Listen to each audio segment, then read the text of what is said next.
साईं जन ॻाल्हाईंदा मूं जेका आया तव्हांजे आॾो पढ़ी इल्लल लज़ीना आमनू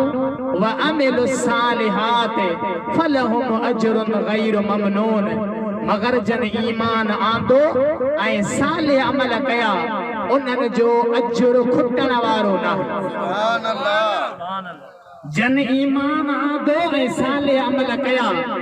उन्हनि जे वास्ते अल्लाह ताला बेहद सवाब रखियो आहे बेहद अजर रखियो आहे मूं अर्ज़ कयो त मुहर्रम महीनो असांजे तव्हां वटि जारी सारी आहे जंहिं महीने में हज़रत इमाम हुसैन आली मक़ाम जे शहादत खे सोणे हुसैन आली मक़ाम जी वॾी क़ुर्बानीअ खे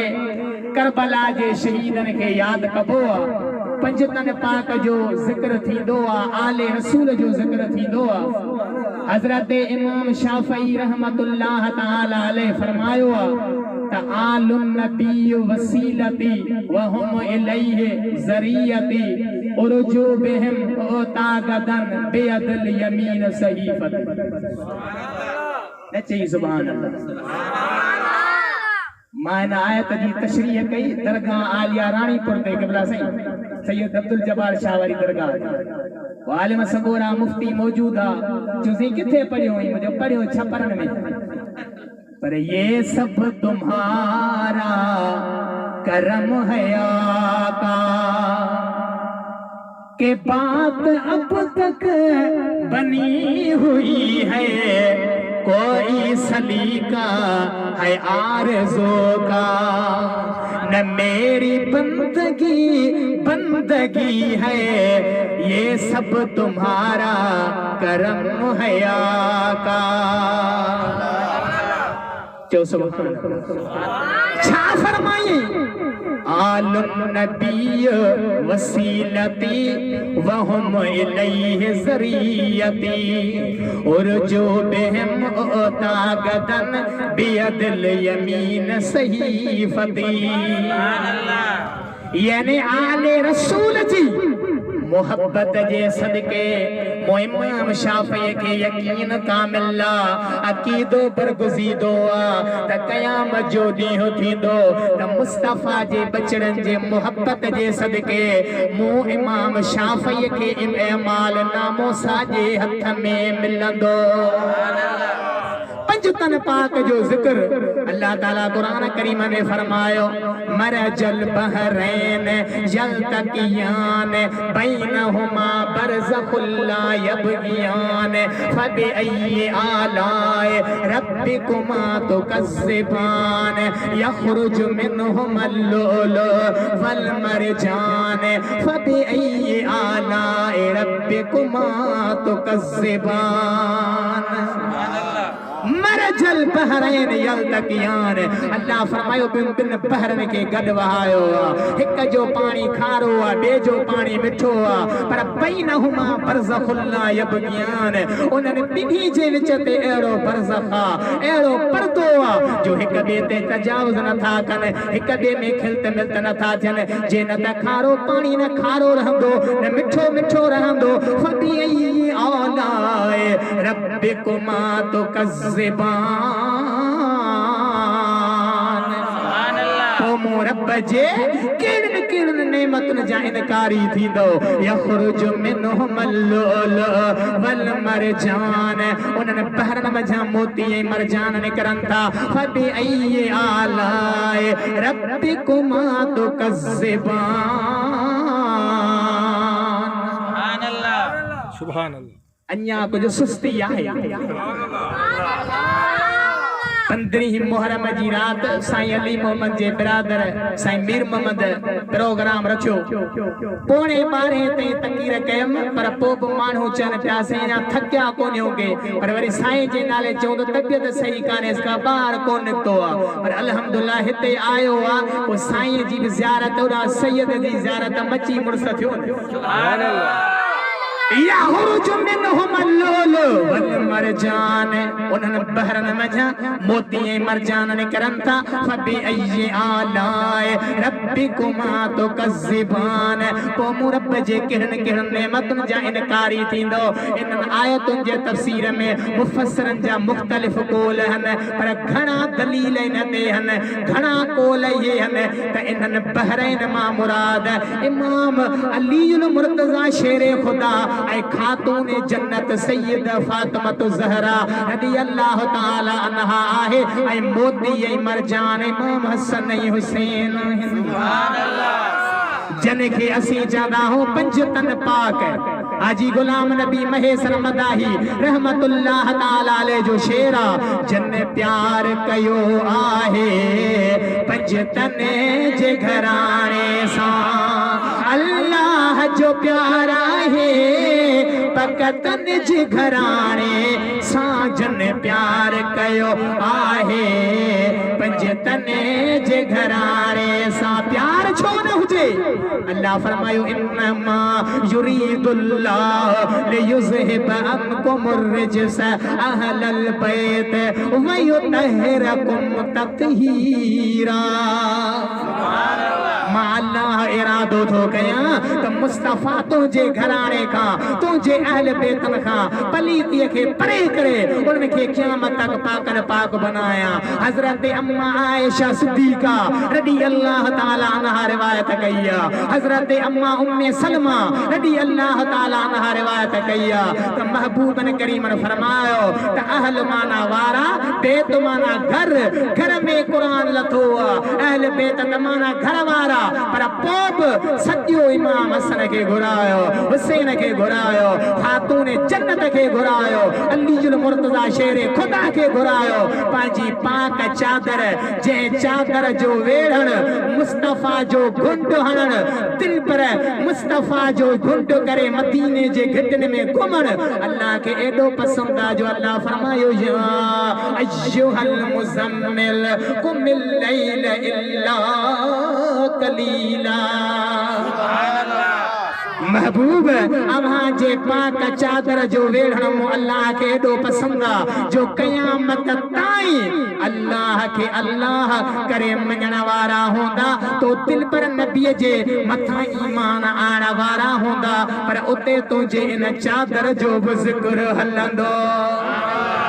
उन चादर जे हेठां पंजतन पाक खे आणे ऐं महबूब फरमाईंदा अल्लाहुम्मा हाउलाए अहल बैती मुंहिंजा मौला ही मुंहिंजा अहल बैत अथई जेको इन्हनि सां मुहबत करे उन्हनि सां तू बि मुहबत करे सुभान अल्लाह फ़कीर खां रहिजी वियो जेके प्रोग्राम 5-10 मूंसां गॾु कया अथई जिथे किथे पढ़ियो अथई पर हिते रहाए वियो मूं ताज़ो लिखियो आहे हसनैन करीमन जी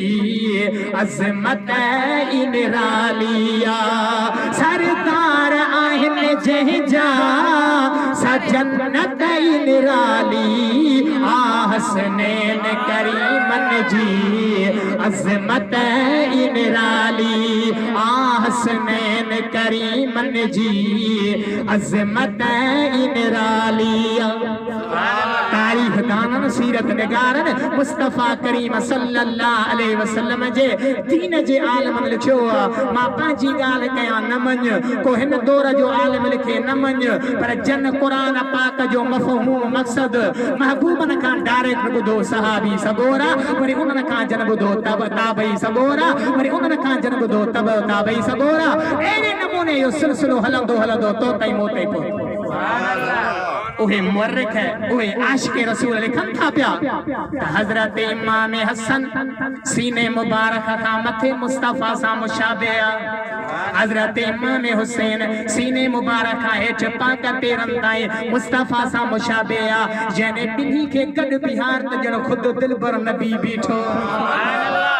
एडो कमाल एडा चेहरे जा चमकार होंदा हा जो मदीने जे घिटन में हलंदा हा त जेकॾहिं कंहिंजी नज़र घटि हूंदी ही तारीख़ूं पोयूं हूंदियूं हो पर उन्हनि खे बि ख़बर पवंदी ही त हेॾे उत्तर आ हेॾे ओलह आ हेॾे ओभर आ हेॾे ॾखण आ मुस्तफा जे बचड़नि जे चेहरे मथां एॾा नूर जा चमकार सुभान अल्लाह अफो दरगुजर में मेहमान नवाज़ी में एडा पंजो मट पाणहा जो मक़दूम हाशिम ठटवी जी तहकीक त हजरत इमाम हसन सोने के बाबा हजरत इमाम हसन सोने उन जे शान में मनकबत लिखी जे 60 साल दीन जी खिदमत कई जे कुरान पाक जो तफसीर लिखियो शमाइल तिरमिज़ी जो शरह लिखियो 50 का वधीक किताबन जो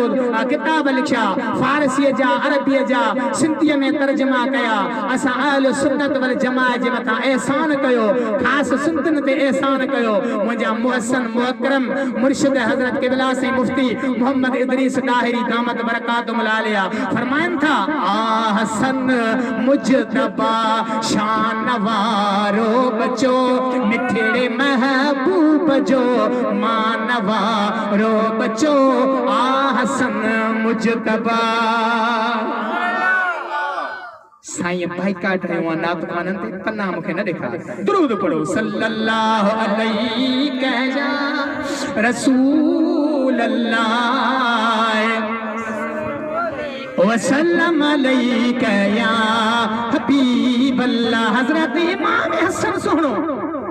उन जे पाक खिदमत में बानी खीर जो प्यालो खणी आई इत्तफाकन बानीअ खां प्यालो किरी पियो हेठि किरियो प्यालो भॼी पियो गरम खीर इमाम पाक सोने हसन जे पाक गलन ते लगो जे मल हजरत इमाम हसन सोने गर्दन मुबारक मथे कयो तन बानीअ खे का तंबीह कया हिदायत कया त उन बानीअ खे अल्लाह अज़्ज़ वजल जो कुरान ज़हन में चेती वल काज़मीन अल गैज़ आई कावड़ के खाईंदड़ सही फरमान था कसम दो गेजी मु कावड़ खाई छड़ी वलाफीना अन्नास मानन के माफ कंदड़ सही फरमान था फो कम के मु तो के माफ करे छजो पानी आया ता पूरी कई वल्लाह युहिब्बुल मुहसिनीन अल्लाह ताला मेहरबान है मुहब रखे तो मुहसिनीन बानन के चीजे करे अल्लाह ताला जे कुरान जो फार्मूलो कुरान पाक जो आइन तुझे ज़हन में आए तुझे सोच में आए त मो इमाम हसन तो खरीद केला पानी के आजाद करे छलियो एडा सखी सादतुल कौनैन जो हवालो एकड़ी सखावत जी गाल पो वरी पंजे मौजू ते रिवस के रहना ऐ मनकबत पढ़ा पो पांजी जा वठा पर दुरूद पढ़ो वरी फेरो रियो सल्लल्लाहु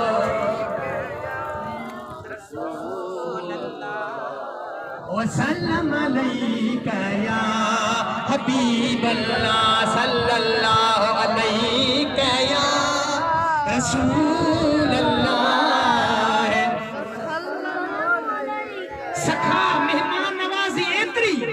हजरत इमाम हसन इमाम हुसैन आई सदन जो सोट हजरत अब्दुल्ला मक्के खां थी मदीने खां थी मक्के आया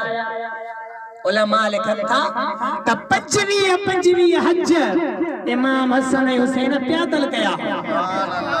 हजरत इमाम ज़ैनुल आबिदीन रज़ी अल्लाह ताला अन्हु फरमाए थो त मो पंहिंजे दिल पर बाबे खे एडो इबादत सां लऊं लाईंदे ॾिठो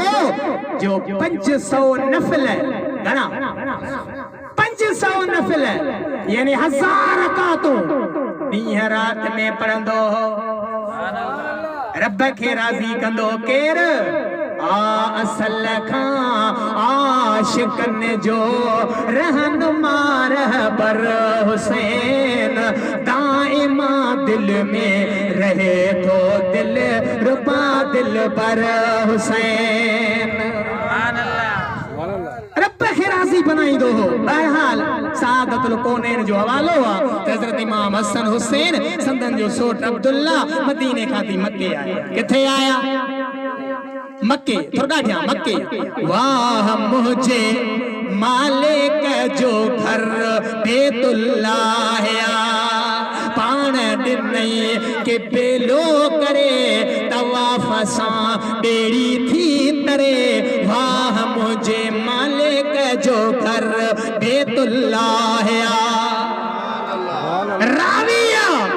हजरत अली उल मुर्तजा शेरे खुदा नालो वणई थो मोहब्बत इश्क जो मज़हर अलीउल मुर्तज़ा है असा जो रहनुमा रहबर अलीउल मुर्तज़ा है हजर अस्वद पत्थर साईं फरमाए तो रिवायत हो करे तो महबूब फरमाइन था तो उनके अल्लाह ताला एडो पावर ॾिनो आहे जो जे हजर अस्वद पत्थर के हथ लगायो या इशारो कयो या काठी हथ में खणी हई तो अल्लाह ताला इन पत्थर के एडी ताकत ॾिनी आहे एडो पावर ॾिनो आहे जो इहो पंहिंजन हथ लगाईंदड़न के जा नाला टाइप कंदो वेंदो आहे रिकॉर्ड कंदो वेंदो आहे क़यामत जो ॾींहुं थींदो